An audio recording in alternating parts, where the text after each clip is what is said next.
This video shows you the process of sharing out a ZFS dataset to Proxmox using SMB. To do so requires an existing RSF-1 cluster. If you've not already created one, please visit our channel where you'll find videos detailing how to create an RSF-1 cluster using either shared storage or non-shared storage. Please also consider liking the video and subscribing for future content. Once you have your cluster created and ready to go, the first step is to create a Unix group for the SMB share. To do this, head to System and then Unix Groups on the left side panel of the RSF-1 web app and then click Add. In the window that appears, enter a group name. For this example, we're using Proxmox, but use whatever is suitable in your scenario. Then enter a GID, which should be a new, unique ID. Once this is done, click on Save. Next, navigate to System and then Unix Users on the sidebar, and once again, click Add. Enter a username and description for the user, and then make sure to select Enable SMB Support for User. This will then prompt you to set a password, so do so, and then enter the GID we set previously into the GID field, and an unused numerical ID in the UID field. These credentials will be populated across all nodes in the cluster to ensure consistent authentication should a failover occur.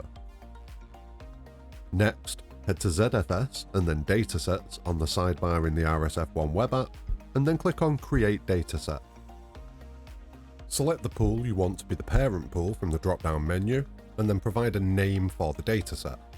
Next, you need to set the user and group ownership fields to the user and group we just created, so select them from the respective drop-down menus. Please note that you should not select Enable SMB Share on this screen, as this relates to the inbuilt SMB sharing features of ZFS. Next, head to Shares and then SMB on the sidebar. If this is the first time using this option, you will be prompted to enable SMB share handling. For this example, we'll be using user-based authentication. For details regarding ADS authentication, please head to the High-Availability Documentation Hub.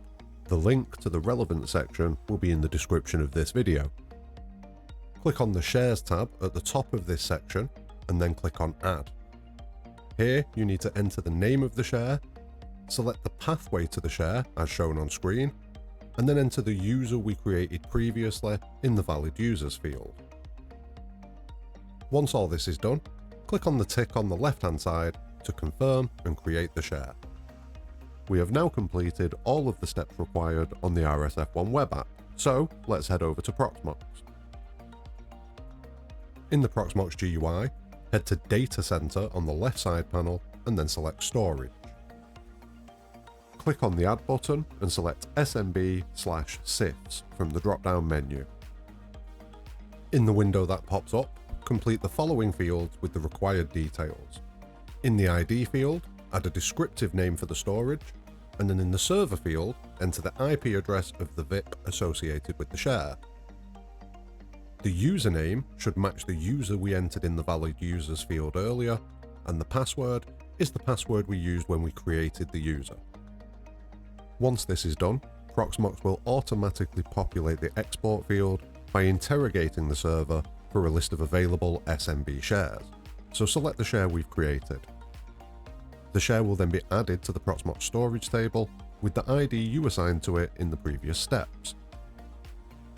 You can also view the storage by selecting it from the left sidebar directly. At this point, you've successfully shared out the clustered storage to Proxmox using SMB.